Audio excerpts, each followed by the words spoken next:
EdWalk, if you guys have seen the hashtag, if you're on Twitter, or I don't know if they're using it on Facebook too, but if you've seen the hashtag on Twitter, EdWalk, right now in New York, this is day 3. This is the end of day 3 of Education Walk. Happening in New York State, there are, let me get my notes up because I have notes about this so I can get this right. Just want to give a shout out to Zakiya Ansari, and the Justice Alliance and many others who are engaged and involved in this. This is the 10th anniversary of the Campaign for Fiscal Equity court decision. A few years ago, because of the budgeting crisis, they had a freeze on funding. But basically, and actually this walk has been happening, I think when I saw that this walk started in like 2003, actually. It's the 10th anniversary of a court case against the state of New York about disproportionate funding for predominantly, students of color across the state of New York. There's some really great pictures and stuff.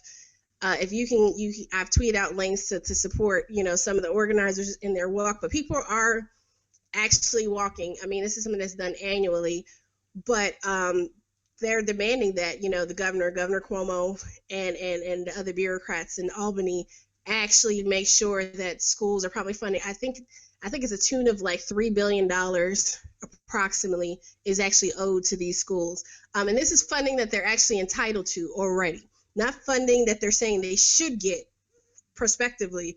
This is what has already been owed and has not been paid. So I thought this was really interesting because I actually had never knew that this was happening. And there are nationwide education efforts going on right now, right? If you look at the ballots, if you look at what's happening as we go, we're so focused. There's such a hyper focus on the presidential election cycle, right? And I just mentioned Governor Cuomo, who is a huge supporter of Secretary Clinton. We have another wonderful champion of education in Chicago, Rahm Emanuel, another Clinton supporter. I really encourage everyone to look at. I just saw something in California. There's like, I don't know if it was like 15. I forget how many propositions are on the ballot for California coming up. But there are a lot of things coming up in this election cycle. We have approximately a month until we all vote nationwide. And, here in Atlanta, we have opportunity school districts, which would give the governor, our Republican governor, control over quote unquote failing schools. So there are a lot of things happening right now across the country that are affecting our daily lives that address the local level. We're so focused, or we're trying to shut it all out and not listen. But I encourage you, I implore you to become aware of what is pending where you are, or if you have family members, right, and you want to do a little extra, at least help make sure they're aware of what's happening where they are, right?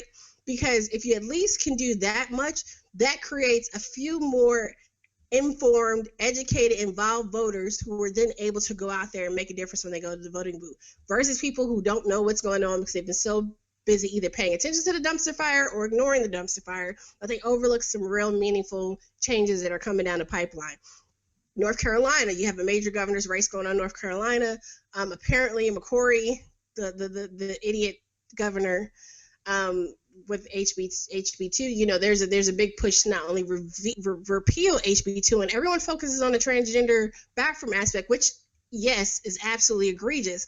But in that bill, there are also very detrimental employment law provisions, labor issues that are also in there. So the entire thing just absolutely needs to be repealed.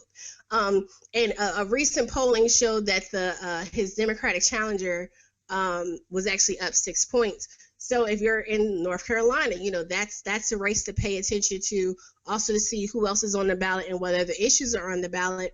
I was actually in North Carolina this past weekend visiting the grandparents, and there were several commercials on the radio for different things going on locally. But one thing that was really cool when I was there was that the board, their county board of elections, had actually sent them out a guide for people who were running for judge, right?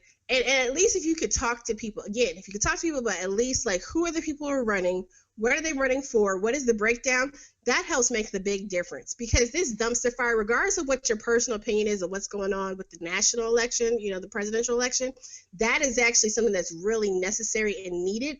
And we need to make sure that people are aware of who to vote for, where they need to be voting. I mean, we can't check out of this process. Even if you don't think, you don't care, just burn it all down, at least help engage others, help them make a good decision. I mean, I hope you're not, you know, complete nihilist, anarchist mode. You know, this might not be the situation we were hoping for, you know, coming out of the primary, but hey, we're here and we're gonna make some lemonade, right? We're gonna do what we gotta do. So the Ed walk, wrong way. It's like looking in the mirror, everything's backwards. But Ed walk is absolutely, I mean, this is citizen action. And like I said, if you are on Twitter, follow Zakia Ansari. She is posting, her and her son are walking among many other educators and parents and teachers alike. Shout out to Catherine Bresler with People for Bernie. Kat teaches second grade. I can't remember. Kat does so much. But with People for Bernie, Kat is also taking part in Ed Walk. I mean, there are a lot of people out there grinding and stuff. And this is when we talk about revolution, right? We talk about revolution. We talk about political engagement. We talk about building out the possibilities, building out the tools and resources necessary for a better tomorrow. These are the type of endeavors and initiatives that we're talking about. This is what actually changes things on the local level and it impacts our daily lives, not electing somebody to sit in that White House. I mean, I hear everybody about how awful. I hear you. I do. I listen to it all weekend from the grandparents. They had MSNBC on all weekend. I understand.